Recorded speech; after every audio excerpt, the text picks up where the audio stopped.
حاجی قدرمنو کتونکو السلام علیکم. زه ستاسو ورور سجاد علي اخندزاده یم او دا وخت موجود یم په بونیر کلپاڼۍ کې. را سره موجود دی د جماعت اسلامي منتخب امیدوار پی کې 24 انجینر ناصر علي خان صاحب. د اختر ورځ د هغو ته به د اختر مبارکي ورکوو، د سیاسي صورتحال باندې هم خبرې اترې کوو چې اختر مبارک شه د ټول نه مخکې. مهرباني ستاسو دې مبارک شي. بسم الله الرحمن الرحیم.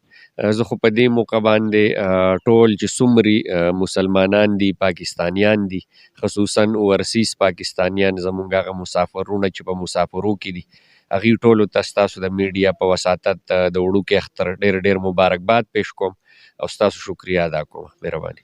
دا راته ووایه چې سیاسي صورتحال ته په کوم نظر ګورئ نن سبا چې کوم روان دی په ملک؟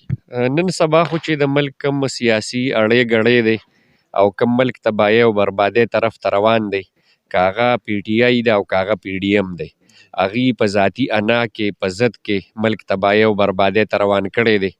معاشي عدم استحکام دی، سیاسي عدم استحکام دی او ډېر لوی خلک په مشکل کې دی.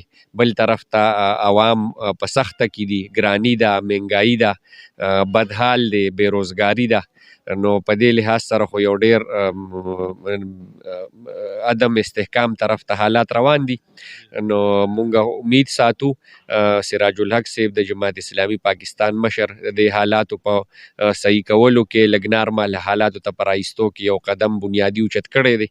نو مونږ امید ساتو چې د هغه کوششونه لږ ځای ته ورسي او دا که پی ډي ایم دی او که پی ټي آی ده چې نور په دې قوم رحم وکړي او خپل د ذاتي د انا د جنگ نه راوځي او لږ په دې عوامو باندې رحم وکړي او دا حالت لږ نارمل کړي، نو دا به ښه د ملک لپاره به بهتري. وایي چې الیکشن کیږي، کله وایي چې نه کیږي. که چېرې اعلان وشي نو آیا تاسو جماعت اسلامي الیکشن دپاره تیار یې او که نه؟ بالکل مونږ خو د مخکې نه په بونیر کې جماعت اسلامي د کینډیډیټس اناونسمنټ کړی دی.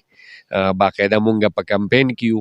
د دې روجې دا وقفه د سهده پورې زمونږ وشوه. د دې نه مخکې دا څو میاشتې مونږ برپور شمولیتي پروګرامات وکړو او انشاءالله دا د اختر 2-3 ورځې چې تېرې شي نو برپور یو نه ختمېدونکې سلسله به مونږ بیا هم شروع کړو او مونږ برپور الیکشن ته تیار یو.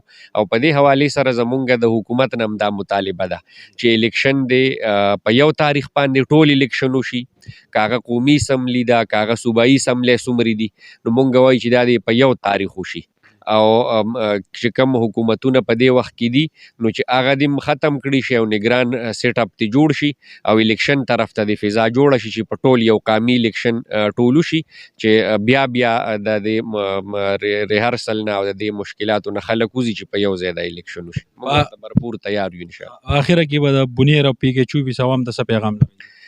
د بونیر عوامو ته، د پی کې 24 عوامو ته خو زما دا پیغام دی چې په دې وخت کې دا ملک که مونږ د مشکلاتو نه وباسو او خصوصا زمونږ دا حلقه که ده او که دا بونیر ضلع ده، په دې وخت کې چې کومو مشکلاتو ته مخامخ ته او په دې وخت کې که پی ټي آی دی او که پی ډي ایم دی خلک په وړو په بورۍ پسې ذلیله کړه په لینونو کې ویې شرمول. نو مونږ دا خبره کوو چې د بونیر د ترقۍ عمل چې کوم جماعت اسلامي شروع کړی نو یو ځل بیا به میدان لګي. نو زه عوامو ته اپیل کوم چې تیر د کونسلرۍ نه واله د صدر او د وزیر اعظم او د وزیر اعلی پورې ټولې نمایندګۍ په دې بونیر کې پی ټي آی ته میلاو شوې او دلته چې کوم بنیادي کار و نو هغه یې ونه کو، روزګار یې خلکو له ونه کو، بنیادي د تعلیم مسله یې حل نه کړه، د صحت مسله یې حل نه کړه. په دې وجه عوامو ته مې اپیل دی چې یو ځل بیا برپور د جماعت اسلامي ملګرتیا وکړي چې یو ځل بیا مونږ د خپله ضلع او د خپله حلقه د ترقۍ په لار روانه کړو. مهرباني. شکر.